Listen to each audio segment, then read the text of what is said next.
Bueno, es un honor, es muy grato estar por segunda vez en Ciencia en Bicicleta. La vez anterior, hace ya muchos años, hablamos de cambio climático. Hoy vamos a hablar del niño y la niña como resultado de la variabilidad climática natural. Estos eventos nos afectan desde el punto de vista social, económico, ambiental, y para ello entonces necesitamos entender bien de qué se trata la dinámica. Antes que todo, por supuesto, agradecer la invitación de Explora. Estoy muy honrado de estar aquí de nuevo otra vez. Entonces vamos a hablar del niño y la niña porque está empezando a crecer un fenómeno del niño muy grande. A ver si nos funciona la cosa. Antes de empezar, quiero decir que quiero dedicar esta conferencia a la memoria del académico, amigo y profesor Michel Hermelin Arbó, que nos dejó hace muy pocos días. Su presencia pues, nos hará cada vez más falta en la comunidad científica antioqueña y colombiana.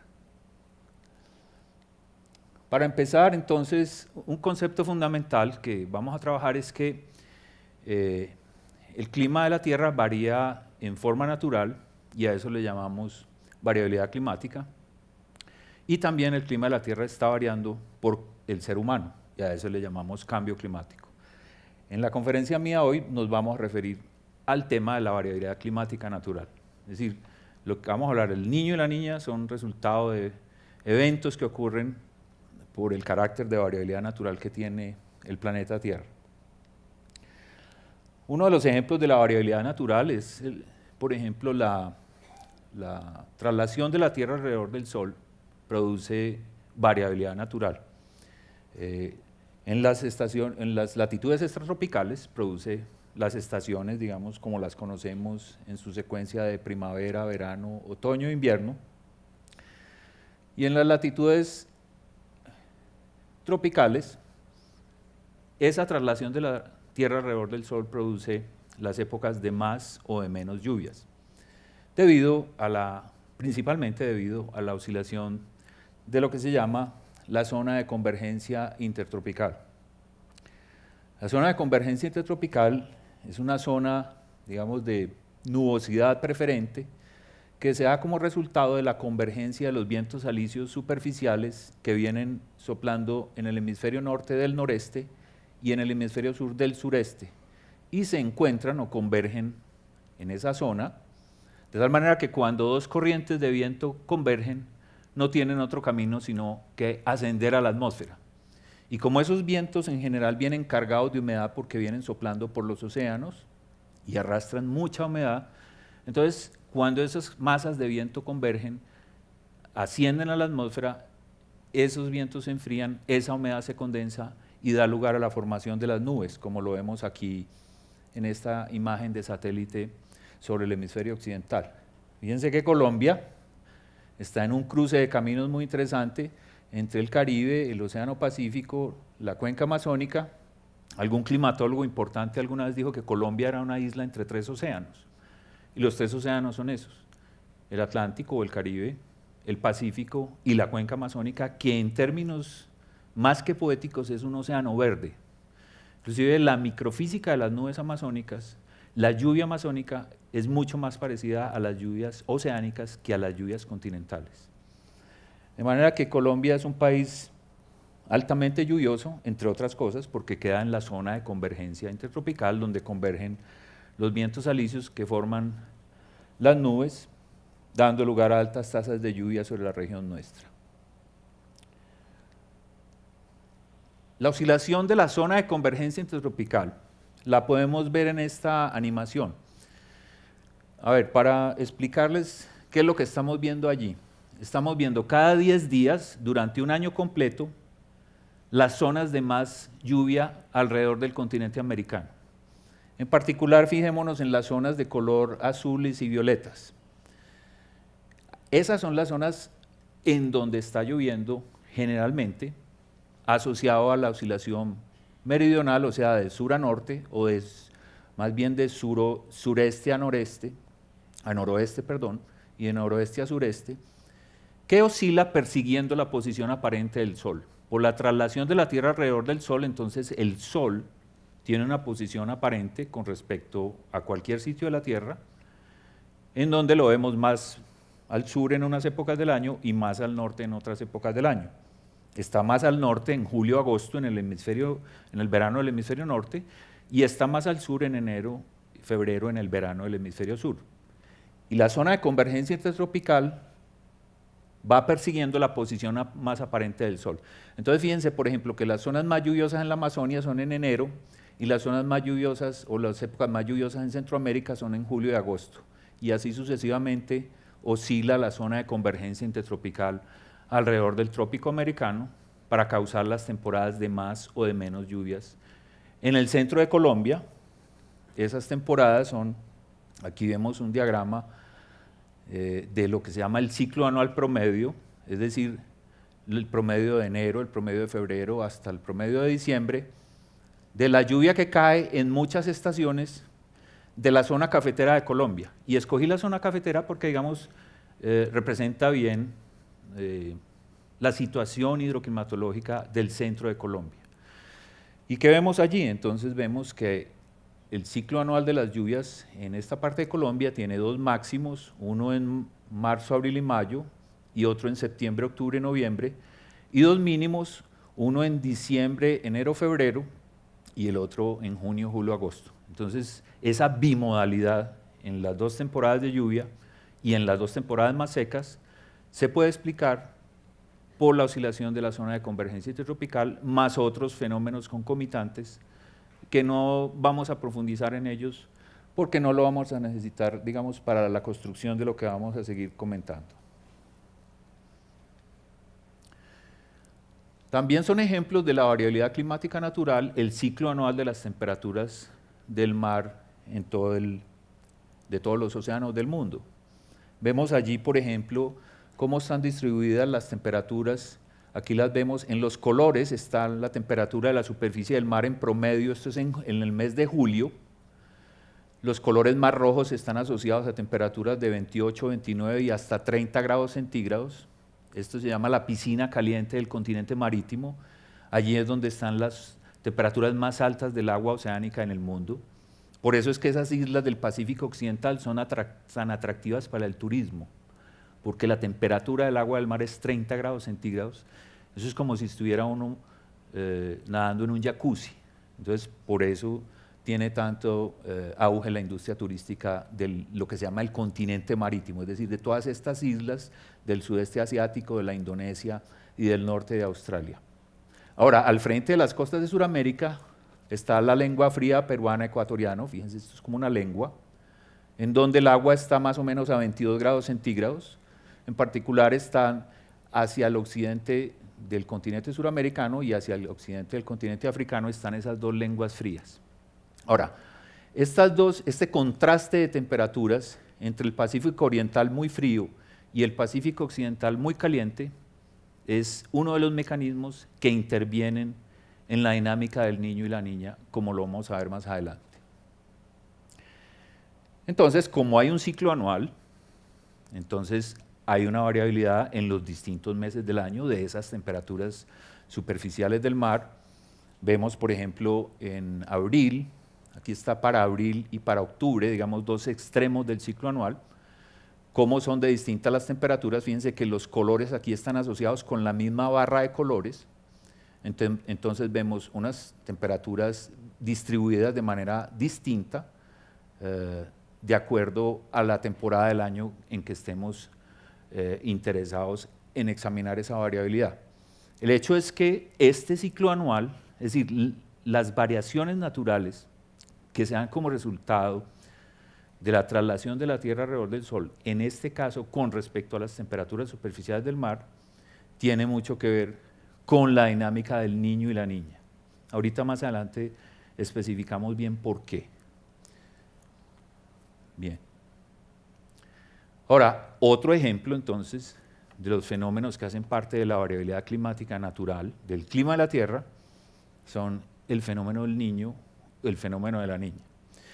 Yo estoy tratando de quitarme de la cabeza la palabra fenómeno, porque un fenómeno es algo como raro. Esto es más un sistema, un evento, como el día y la noche. Entonces uno no dice el fenómeno de la noche, ¿cierto? Estamos de noche, estamos en el niño, estamos en la niña. Estos son eventos naturales del clima de la Tierra que han venido sucediendo. Si ustedes me preguntan una cifra, yo les diría en los últimos 6 millones de años. De manera que esto no es resultado del cambio climático ni del calentamiento global. Más adelante vamos a ver cuáles son las implicaciones del cambio climático y del calentamiento global sobre la ocurrencia del niño y la niña. Pero por el momento no los vamos a asociar. Entonces estamos hablando de fenómenos naturales del clima de la Tierra. En particular, el niño se refiere a un calentamiento de las aguas del Océano Pacífico tropical y la niña se refiere a un enfriamiento de las aguas del mismo océano. Fíjense, la barra de colores denota lo que se llaman las anomalías de las temperaturas superficiales del mar. Fíjense que el cero es como si fuera normal, es decir, como si el patrón de temperaturas fuera el que acabamos de revisar anteriormente. Cero es normal. Entonces, los valores positivos, que aquí van de 0 a 4 creo que es, ¿sí? Son calentamientos del agua del mar por encima de lo normal, y los valores negativos de 0 a menos 4 en grados centígrados son enfriamientos del océano por debajo de sus condiciones normales. Entonces los colores nos ayudan mucho a entender aquí la fenomenología y la dinámica. ¿Por qué? Los colores rojos entonces asociados a calentamientos del océano y los colores azules asociados a enfriamientos del océano. Fíjense la escala de la que estamos hablando. La escala de la que estamos hablando es que, si alcanzan a ver bien la geografía, aquí está Norteamérica, Centroamérica y se alcanza a ver alguna sombra de Suramérica. De manera que aquí tenemos más o menos más de 10.000 kilómetros, desde las costas suramericanas hasta el continente marítimo. Tenemos más de 10.000 kilómetros. De norte a sur tenemos también unos 3.000 o 4.000 kilómetros. Y en profundidad tenemos del orden de 1 kilómetro. Entonces hagamos la cuenta de cuál es el volumen de agua, 10.000 kilómetros por 4.000 kilómetros por 1.000 kilómetros. Eso en kilómetros cúbicos es la cantidad de agua que se necesita calentar cuando ocurre el fenómeno del niño. Si uno hace la cuenta, se da cuenta, y valga la redundancia, que se necesita mucha energía para calentar tanta agua. Porque el agua tiene una cantidad de propiedades fantásticamente interesantes. Una de ellas es que la sustancia de mayor calor específico de la naturaleza, es decir, la sustancia a la cual hay que agregarle más energía para subirle 1 grado centígrado su temperatura. De manera que imagínense subirle la temperatura a este volumen de agua 3, 4, 5, 6, 7 o más grados centígrados, requiere perturbaciones energéticas fantásticas, de tal manera que se pueda calentar el Océano Pacífico de esa manera. El niño entonces es el calentamiento del Océano Pacífico y la niña el enfriamiento. Y los vamos a identificar como las dos fases de un fenómeno o de un evento más grande que se llama el Niño Oscilación del Sur, ENSO por sus siglas en inglés. El Niño y la Southern Oscillation. El Niño es la componente oceánica y la oscilación del sur es la componente atmosférica.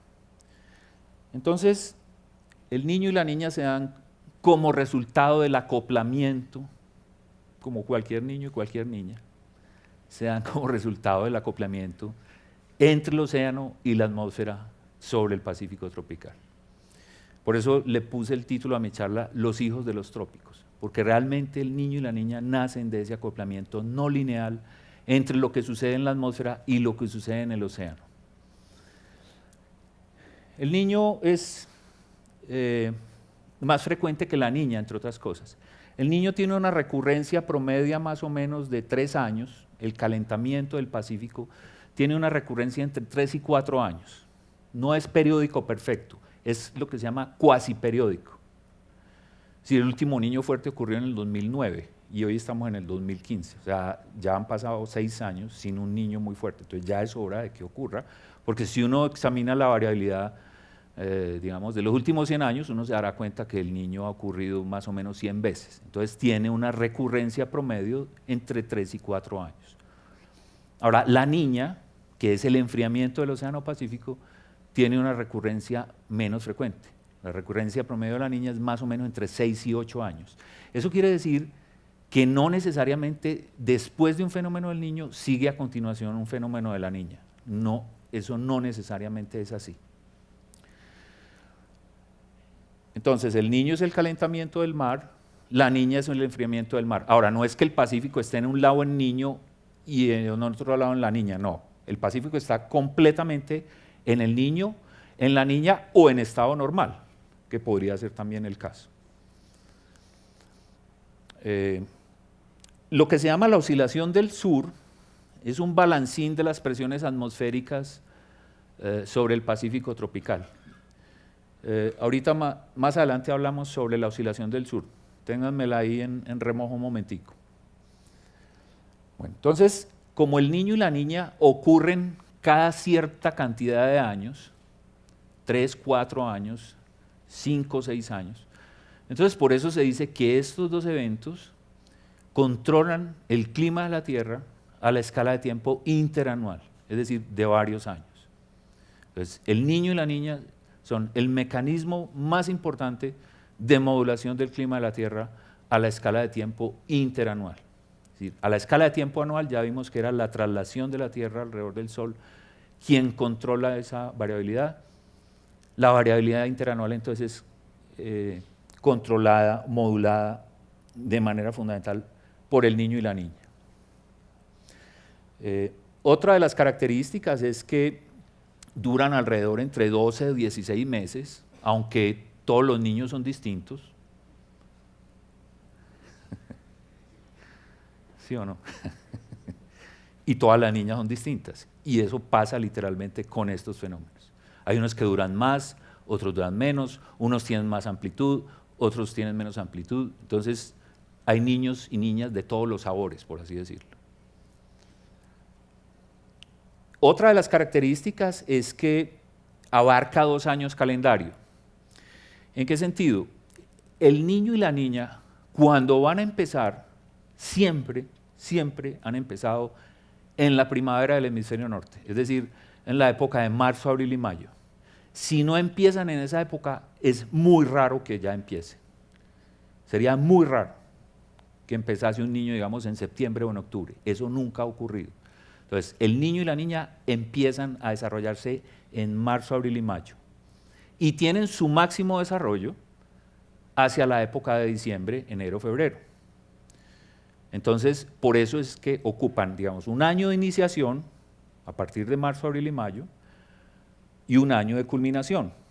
Entonces, marzo, abril y mayo comienza, tiene su máximo desarrollo diciembre, enero, febrero, y recede o culmina entrado el año siguiente.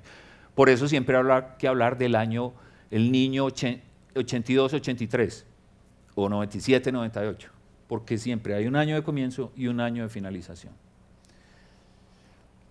Lo que pasa en condiciones normales es que, yo no sé si alcanzan a ver bien o algo, esta es una caricatura, pero es una caricatura con sentido. Aquí está el continente americano y aquí está Australia. Si me creen la caricatura, entonces los vientos alisios soplan en superficie del oriente del Pacífico hacia el occidente del Pacífico, recostando el agua más caliente, la de la piscina caliente, la del jacuzzi del Pacífico Occidental, y por eso entonces la zona de mayor lluvia sobre el Pacífico está en la región occidental de la piscina caliente.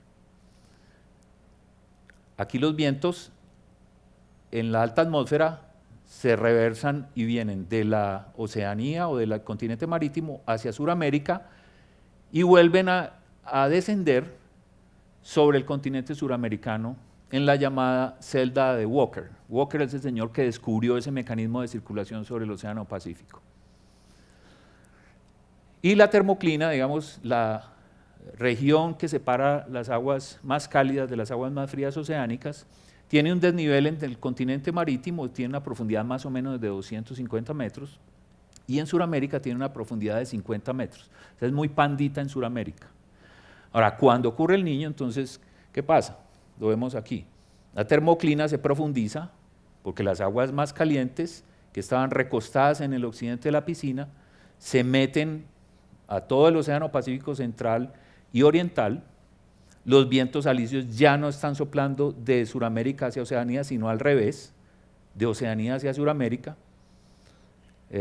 La celda de Walker se rompe en varios pedazos y además entonces llueve más sobre el Océano Pacífico cuando ocurre el fenómeno del Niño, porque la zona de mayor temperatura del mar, asociadas a más evaporación de las aguas marinas, entonces genera la nubosidad que proporciona más lluvias sobre el Océano Pacífico cuando ocurre el fenómeno del Niño.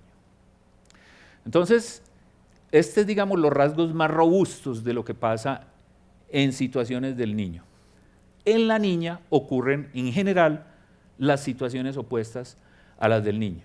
Es decir, se refuerza, como quien dice, la condición normal. O sea, los alisios se intensifican, los alisios soplando de Sudamérica hacia Oceanía, llueve mucho más en el continente marítimo. Es decir, es como una situación normal pero exacerbada, contraria a lo que sucede con la condición del Niño. Ahora, ¿por qué se llama el Niño? Digo, sí, en español se llama el Niño. Se llama el Niño porque ustedes saben que para Perú, Ecuador, Chile, la pesca es un renglón de la economía de esos países muy importante. Precisamente porque las aguas del Pacífico frente a esos tres países son frías. Y esas aguas frías son muy ricas en nutrientes y por lo tanto la pesca es muy rica en esa zona de los tres países hermanos. Lo que no ocurre en el Pacífico colombiano, porque el Pacífico colombiano es mucho más caliente, del orden de 27 grados centígrados, y por lo tanto esa agua más caliente no es tan rica en nutrientes y por eso la pesca en el Pacífico colombiano no es tan rica como la de los vecinos. Entonces los pescadores peruanos se dieron cuenta hace mucho tiempo, siglos diría yo, ellos notaban una disminución de la pesca en la época de la Navidad, hacia diciembre, enero, febrero. Y se dieron cuenta, o empezaron a decir, o empezaron a explicarla, por un calentamiento de las aguas del Océano Pacífico. Y se daban cuenta que esas aguas más calientes entonces ahuyentaban la pesca de la costa cercana, porque esos peces tienen que migrar a otras zonas hacia aguas más frías, que sean más ricas en nutrientes para tener su alimento. Como ocurría en la época de la Navidad, entonces la llamaban, es que ahí llegó la corriente cálida del Niño Jesús. Entonces, de ahí el nombre del Niño. Ahora, como vemos, ellos lo asocian con la Navidad, con lo que les dije del ciclo anual. O sea, ellos empiezan en marzo, abril y mayo, tienen su máximo desarrollo hacia la época de la Navidad y después receden. Eso nos ayuda a entender porque el niño y la niña, que también tienen esta dinámica, están asociados con el ciclo anual. Es decir, el ciclo anual, los 12 meses, está enganchado con un ciclo interanual. Esos son, digamos, como quien dice, dos osciladores que están en distintas frecuencias, pero que están enganchados en las frecuencias. Entonces, por eso se llama el Niño. Es el único fenómeno, yo diría, de la geofísica global que tiene su nombre en español. El Niño. Un presidente de cuyo nombre no me voy a acordar, alguna vez en este país dio la orden de que no se le podía decir el niño, que porque los niños no tenían la culpa de nada. Estoy hablando en serio. Sí. Entonces nosotros nos ponemos a reinventar la rueda, ¿cierto? La comunidad científica internacional le dice el niño en español. Entonces, así hay que decirle.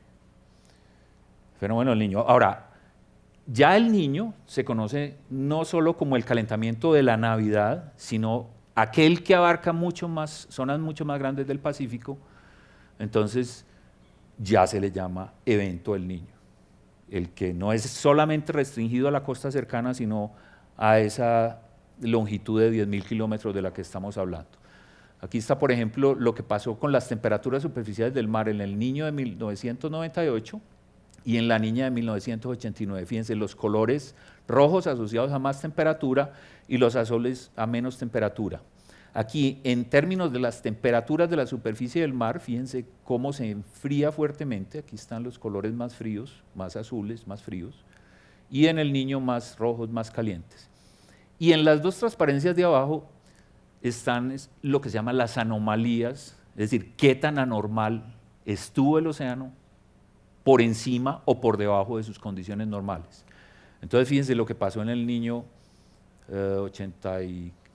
97, 98 creo que fue, sí.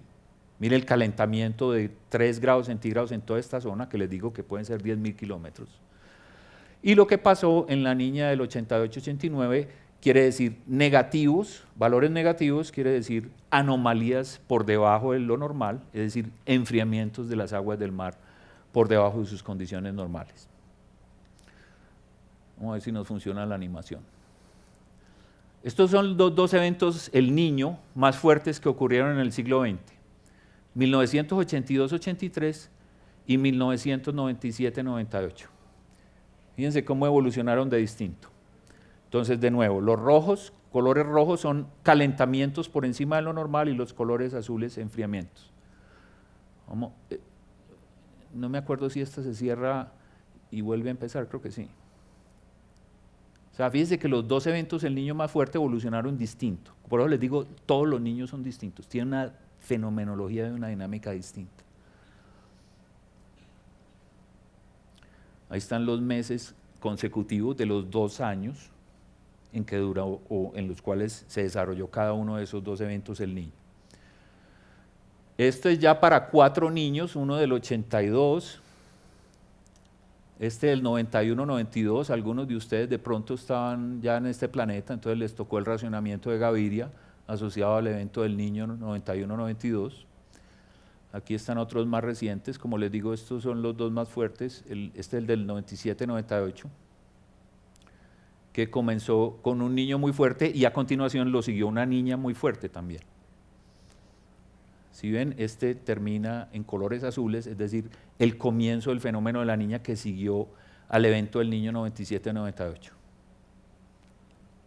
Entonces, como ven, o sea, esta ilustración o esa dinámica o esas 4 animaciones nos muestra de manera simultánea en el tiempo cómo han evolucionado de manera distinta cada uno de esos eventos del Niño, que como les digo, tienen alcances espaciales distintos, duraciones distintas, dinámicas temporales distintas y, por supuesto, afectaciones distintas. Estas son entonces ya 2 niñas también muy eminentes, la del 88-89 y la del 98-99. De nuevo, entonces, colores azules están asociados a enfriamientos del mar por debajo de las condiciones normales. Entonces, fíjense el enfriamiento aquí de las aguas del Pacífico tan fuerte. Empezó con un Niño 97-98 y pasó muy rápidamente a la Niña 98-2000. Inclusive esta duró hasta el 2000. Fue muy larga, fue muy fuerte, nos causó todas las inundaciones del mundo en Colombia. Ahora vamos a hablar un poco de los impactos sobre el país para que examinemos esas dinámicas locales. Esta es la ilustración que les dije que me tuvieran la oscilación del sur en remojo por el momento. La oscilación del sur es un balancín, cuando yo estaba chiquito le decíamos mataculín, ¿todavía o no? Mataculín de las presiones atmosféricas sobre el Océano Pacífico. De tal manera que en el Pacífico Oriental las presiones son más altas y por eso los vientos soplan de Sudamérica hacia Oceanía, y en el continente marítimo las presiones atmosféricas son más bajitas. Entonces es como si estuviera la atmósfera así. Cuando ocurre el Niño, la atmósfera hace esto. Por eso es que se llama la oscilación del sur. ¿Qué es lo que oscila? La masa atmosférica encima del Océano Pacífico tropical como resultado del acoplamiento con el océano asociado con el calentamiento de las aguas del Pacífico cuando ocurre el fenómeno del Niño. Y hay dos centros, uno en Tahití, en la Polinesia Francesa, y otro en Darwin, en una ciudad del norte de Australia, que se usan para crear un índice del fenómeno del Niño que se llama el índice de oscilación del sur, que representa la estabilidad o la situación de la masa de la atmósfera sobre el Pacífico en cada momento del evento del Niño. Y hay muchos índices para representar la dinámica del Niño. Uno se llama el ONI, este es el índice oceánico del Niño. Y aquí está la evolución desde 1950 hasta el presente. El Niño entonces es anomalías por encima del cero, positivas, y la niña son anomalías por debajo del cero, en términos de calentamientos del océano o de enfriamientos del océano. Y estos índices son muy útiles porque estos índices son, digamos, los que nos ayudan a seguirle la temperatura al paciente. ¿Por qué? Porque como esto tiene tantas implicaciones, entonces es necesario estarlo midiendo. ¿Y qué pasa por debajo de la superficie del mar? Aquí está la profundidad en metros y digamos, en el eje de las X, como le dicen ustedes, tenemos a este lado el continente marítimo y a este lado Suramérica. Pero estamos hablando de lo que pasa por debajo de la superficie del mar. Entonces fíjense que hay un viaje como de ondas, unos paquetes de ondas que viajan de la costa del continente marítimo, de la piscina caliente, hacia Suramérica. Y esas ondas se pueden demorar del orden de 1 a 2 o 3 meses. Esas ondas son ondas oceánicas que se llaman Kelvin, ondas Kelvin, cuya matemática, cuya física es bien conocida y por lo tanto bien representada por los modelos que tratan de representar esta dinámica. Entonces, no solamente es que el mar se calienta por encima, sino que subsuperficialmente también tiene calentamientos, como ustedes ven aquí, hasta de 6.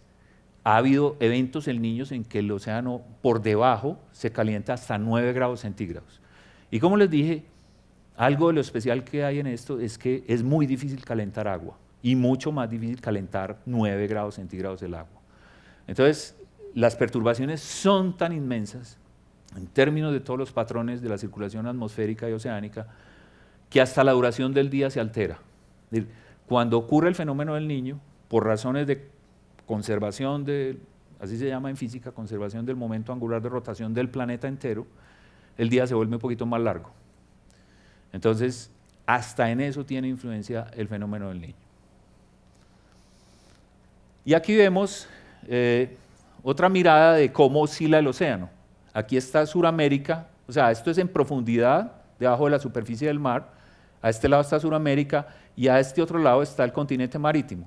Entonces, como los vientos alisios se van y se devuelven, entonces el nivel del mar también se va y se devuelve. Por eso, cuando ocurre el Niño, como los alisios que soplan agua de aquí hasta el continente marítimo se debilitan, entonces el océano se viene y se mete, y hay inundaciones costeras sobre las costas suramericanas. Por ejemplo, en 1982 hubo unas inundaciones terribles en Tumaco como resultado del fenómeno del Niño, porque asciende el nivel del mar sobre la costa suramericana. Bueno, ahora, para mantenerle la temperatura al paciente, entonces se necesita el instrumento científico más grande del planeta, y esto realmente es así, fíjense. Esto está lleno de boyas ancladas y boyas a la deriva. Hay barcos, hay satélites, hay mareógrafos, hay barcos de oportunidad, hay satélites, como ya les dije, es decir, hay todo un instrumental. Ahí están, no sé si alcanzan a ver los puntos amarillos. Los puntos amarillos son boyas ancladas en toda esa extensión que hay que mantener operando en tiempo real para poder estar midiendo la temperatura y las demás variables del Pacífico.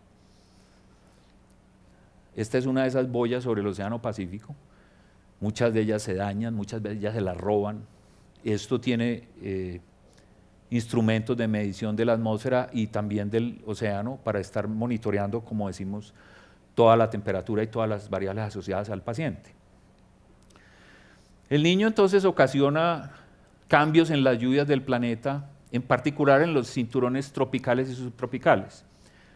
Por ejemplo, lo que dice wet es más húmedo, o sea, más lluvioso, y lo que dice dry es seco, es decir, más seco, cuando ocurre el Niño.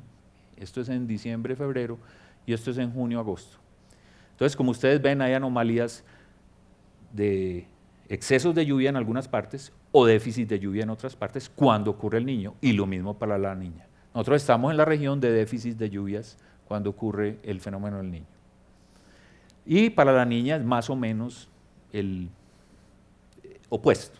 En general es más o menos el opuesto. No siempre es igual, pero en general podemos hablar de unos efectos opuestos, de tal manera que sobre Sudamérica tropical vemos regiones más wet, o sea, más húmedas, más lluviosas, cuando ocurre el evento La Niña.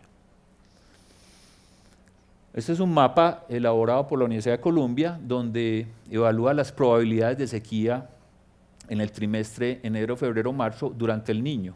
Entonces, como ustedes ven, estos rojos y amarillos se refieren a probabilidades de, aquí no me quedaron los valores, pero esto es alrededor de 1, o sea que es muy probable, es muy probable, entre 0.8 y 1, que todas estas zonas se sequen en el trimestre enero, febrero, marzo, cuando ocurre el fenómeno del Niño. Y es muy poco probable que se sequen las otras zonas azules y blancas durante el Niño. Ahora, por ejemplo, en el Río de la Plata, en Argentina, en el Río de la Plata, Paraguay, toda esta zona, hay inundaciones terribles cuando ocurre el fenómeno del Niño. Entonces a nosotros nos va de sequía y a los argentinos les va de crecientes. Entonces nos va distinto en la fiesta dependiendo de donde estemos localizados. En Colombia, ¿qué pasa? Se reducen las lluvias durante el evento del Niño. Ahí tenemos 4 ejemplos de lo que es lo que se llama el ciclo diurno de la lluvia. Es decir, cuando llueve, ¿a qué horas llueve? En 4 sitios de los Andes centrales de Colombia.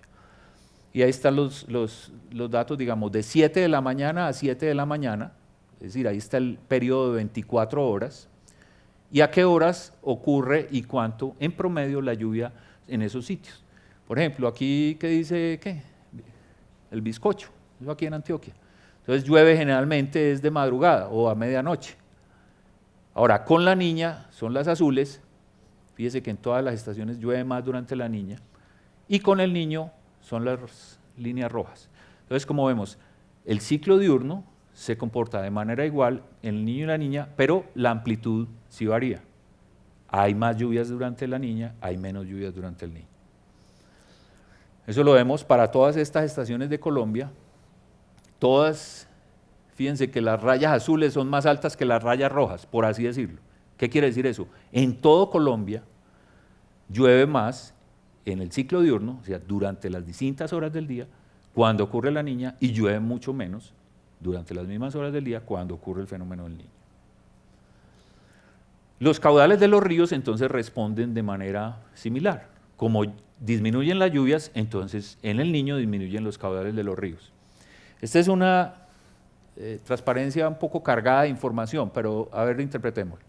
Ahí están superpuestos. Uno de esos índices del niño que se llama el MEI, el índice multivariado de Lenzo, que es el rojo, y la línea azul son los caudales del río Nare en Santa Rita, el que aporta sus aguas a la embalse más grande de generación de energía eléctrica del país. Y de ahí la importancia de esto para la generación eléctrica. Entonces hay zonas o hay épocas en que esas dos señales son casi calcadas, es decir, cuando ocurre el niño son disminuciones de los caudales y cuando ocurre la niña son aumentos de los caudales de los ríos. Esto tiene lo que se llama en estadística una correlación altísima. Hay correlaciones de los ríos colombianos con los índices del niño que puede ser entre 0.7, 0.8 y 0.9. Si recordamos que la correlación puede tener un valor máximo de 1, entre 0 y 1. Entonces estas correlaciones son muy altas para hacer procesos naturales que ocurren, digamos, a distancias tan gigantescas, porque una cosa es un fenómeno o un evento que ocurre en la mitad del Océano Pacífico y otra cosa son los caudales del río Nare en Santa Rita. Pero esto es una evidencia muy fuerte de que ambas fases del ENSO tienen una influencia muy importante sobre los caudales de los ríos nuestros. Y aquí está lo que se llama el ciclo anual, otra vez de enero a diciembre. Esto es el río La Vieja en Cartago Valle, un sitio muy bonito donde desemboca ahí el río La Vieja en Cartago, que se hace balsaje y todo, lo recomiendo para época de vacaciones, es precioso. Y entonces vemos que durante la niña el ciclo anual de caudales es mucho más alto que durante la época normal, que es la raya intermedia, y por supuesto mucho más alta que durante el niño. Entonces la ausencia o el déficit de lluvia se traduce también en déficit de caudales de los ríos.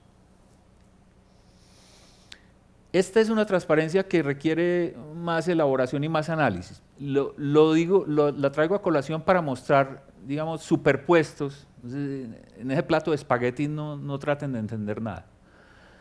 Esas son, digamos, las distintas ocurrencias del niño en años históricos, superpuestas en el mismo diagrama, cómo han evolucionado para los caudales del río La Vieja en Cartago.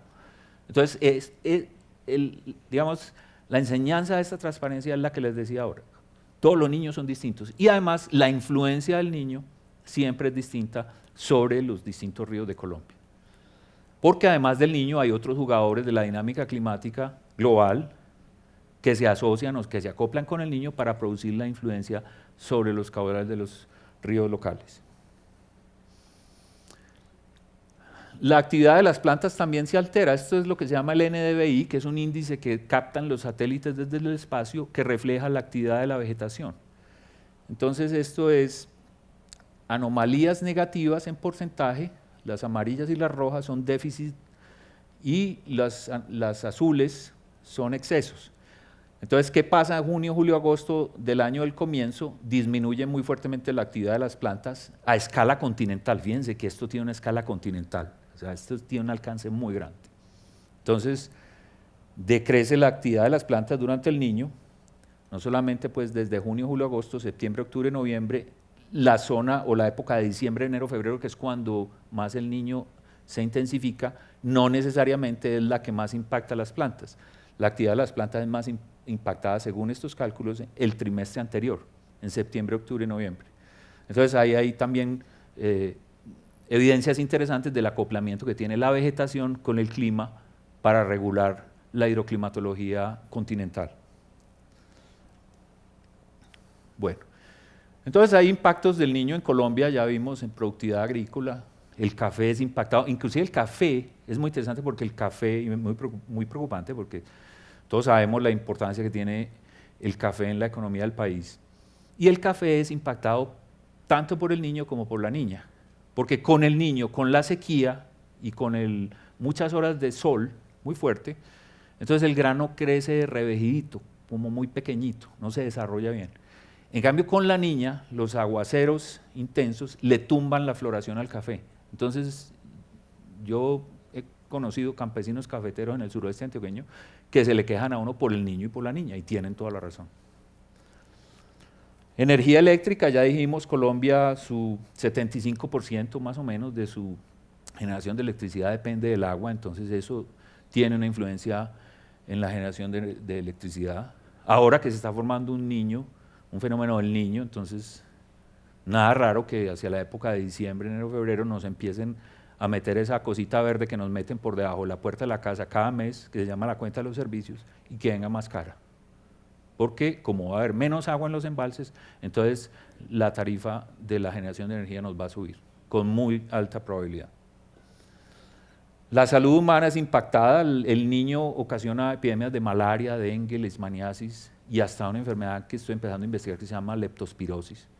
Y otras que ni sé pronunciar, pero esto tiene influencia muy importante en la salud humana, el transporte fluvial ni se diga, los incendios forestales en el 97-98 y como estamos en este momento, es un impacto muy importante, la pesca fluvial y oceánica, la construcción, porque las horas de luz y las horas de lluvia, digamos, afectan la cantidad de horas en que puede trabajar un constructor de carreteras, por ejemplo, con su maquinaria que es alquilada por días. Los ecosistemas y la calidad del agua, por supuesto, son impactados. Y la niña, como es excesos de lluvias, entonces nos causa desastres naturales o desastres antrópicos. Y hay una vulnerabilidad muy alta en cuanto a avalanchas, deslaves, pérdida de infraestructura y, por supuesto, pérdida de vidas humanas. Este es un gráfico de una de las betas de investigación que yo más quiero personalmente de mi agenda de investigación es esa búsqueda de vínculos entre la variabilidad climática del niño y las epidemias de malaria en Colombia. Aquí lo que ven en esta transparencia es año a año lo que se llama el IPA. El IPA es un índice que usan los epidemiólogos para representar la incidencia de la enfermedad, en este caso de la malaria en Colombia. Desde 1959 hasta el 2011 creo que estaba aquí. esta la tengo que actualizar. Ahí, fíjense, la raya roja, las otras, la azul y la verde, no valen la pena porque la raya roja es, digamos, la suma del azul y la verde, porque son el resultado de 2 clases de malaria. Pero lo que vemos es que el índice parasitario anual, el índice de malaria, tiene un aumento que yo no descartaría que fuera por cambio climático, pero no lo puedo probar. Pero además tiene unos picos epidémicos y todos esos picos coinciden con la ocurrencia del niño. Entonces hemos trabajado en grupos transdisciplinarios muy interesantes con hidrólogos, climatólogos, entomólogos, epidemiólogos, médicos, biólogos, para tratar de entender por qué el niño causa epidemias de malaria en Colombia. Y hemos hecho avances muy interesantes para entender por qué la sequía y el aumento de las temperaturas durante el niño aumentan la incidencia de la malaria. En ese caso es porque la tasa de picadura del mosquito, la malaria es una enfermedad transmitida por un mosquito, ¿cierto? Lo que transmite el mosquito es un parásito que crece dentro del mosquito y al chuparle la sangre a las personas le transmite ese parásito. De manera que cuando ocurre el niño, digamos, al mosquito le da más sed y pica con más frecuencia. Entonces tiene más posibilidades de transmitir el parásito. Y además durante el niño, como aumenta tanto la temperatura, el ciclo de reproducción del parásito dentro del mosquito se acorta fuertemente. Entonces un mosquito que esté con más actividad de picadura y con un ciclo de reproducción del parásito dentro de sí mismo, entonces tiene más posibilidad de aumentar la incidencia de ese tipo de enfermedades. Entonces aquí hemos hecho avances muy interesantes con trabajo no solamente de modelación, sino trabajo de campo. Esta es una foto del Día de las Ciencias de la Tierra de la NASA, que ilustra el trabajo de investigación que hicimos con el grupo del doctor Iván Darío Vélez, la gente de la Corporación para Investigaciones Biológicas, el doctor William Rojas, por supuesto. Cuando unimos esfuerzos para tratar de entender esta dinámica, tuvimos un proyecto muy interesante que hizo trabajo de campo sobre sitios de cría y sitios de incubación de los mosquitos de la malaria. Y como vemos, pues entonces el niño de estos días está afectando ya al suministro de agua, los incendios forestales están por todas partes, ya hay muchos municipios amenazados, ya hay problemas de suministro de agua en muchas partes de Colombia, porque lo que sigue está muy preocupante. ¿Cuál es el diagnóstico actual y la predicción del niño que está empezando a surgir? Y esta transparencia, o sea, esta gráfica no es al azar, esto es lo que está sucediendo en este momento. Esto es anomalías de las temperaturas superficiales del mar, en este momento. Fíjense, aquí está la geografía, entonces vemos que ya hay un océano Pacífico muy caliente, del orden de 4 o 5 grados en esta zona. Y esto es lo que está ocurriendo en las últimas 4 semanas. Entre otras cosas porque uno encuentra esta información en internet hasta antier. O sea, esto es en tiempo real. De manera que lo que ha pasado en las últimas 4 semanas, en términos de las anomalías, recuerden que los valores positivos son calentamientos y los valores negativos son enfriamientos. Aquí yo no veo sino rojos, rojos, rojos y rojos, ¿cierto? Desde el 26 de agosto, 2 de septiembre, 9 de septiembre, 16 de septiembre, o sea, falta la de hoy. Fíjense cómo está evolucionando las temperaturas del mar. Es un niño que se antoja muy grande, parecería ser tan grande como el del 97-98 y va a tener consecuencias muy, muy preocupantes. Lo mismo subsuperficialmente, esta ya es lo que pasa por debajo, o sea, las ondas Kelvin, aquellas de las que les hablé. Entonces fíjense que ya estamos hablando de calentamientos por debajo de la superficie del mar, aquí está la superficie, esta es Oceanía, esto es Suramérica, entonces fíjense el paquete caliente que hay debajo del mar hasta 5, 6 grados centígrados, ya está más caliente de lo normal. De manera que fíjense cómo se ha ido evolucionando en los últimos semanas. Como les digo, más de 6 grados centígrados nos auguran un evento del niño muy fuerte para la Navidad. Como decimos, tendrá su mayor desarrollo en diciembre, en febrero, apenas estamos en septiembre. Entonces, lo que viene para la Navidad parece ser muy preocupante. Y los pronósticos, esto lo hace la NOAA. La NOAA es la Agencia Oceánica de la Atmósfera de Estados Unidos. Ellos tienen varios equipos de investigación, no solamente en Estados Unidos, por supuesto, sino en Inglaterra, en Japón, en Australia, en Francia, en los grandes centros, digamos, que usan supercomputadores en el mundo, diagnosticando y prediciendo este fenómeno. Entonces lo que se predice es una subida hacia la Navidad también muy fuerte de las temperaturas del mar y un receso, o empiezan a receder una vez entrado el año 16. Y ahí están, digamos, las gráficas de lo que se está prediciendo para lo que viene en los próximos meses. De manera que las probabilidades es que con muy alta probabilidad vamos a tener un evento El Niño hasta abril, mayo y junio de 2016. De manera que ahorrar agua y ahorrar energía. Y para pensar, pues como si fuéramos pocos, ¿cierto? Les dejo esta reflexión. Fíjense que desde el principio deslindé variabilidad climática de cambio climático. Variabilidad climática natural, cambio climático antropogénico, el causado por el hombre. Ahora, ha habido un debate en la comunidad científica fuerte en el sentido de que no había un consenso sobre si el cambio climático, un planeta más caliente por culpa del hombre, haría un fenómeno del Niño más fuerte y más frecuente. Pues sí, ya las publicaciones más serias están diciendo que el niño y la niña serán más frecuentes por el cambio climático. Estos son 2 artículos en la revista Nature Climate Change, o sea, la revista Nature es la revista científica más importante del mundo que tiene un número especial de cambio climático. Y ya es posible decir que el niño y la niña se van a volver más frecuentes y más intensos por el calentamiento global. Entonces, ahí se retroalimentan los 2 fenómenos de manera muy preocupante para toda la sociedad. De manera que aquí hay un conocimiento científico y técnico, pero que tiene implicaciones sociales, ambientales, ecológicas y económicas de primera relevancia para todo el mundo y en particular para la región donde vivimos. Muchas gracias.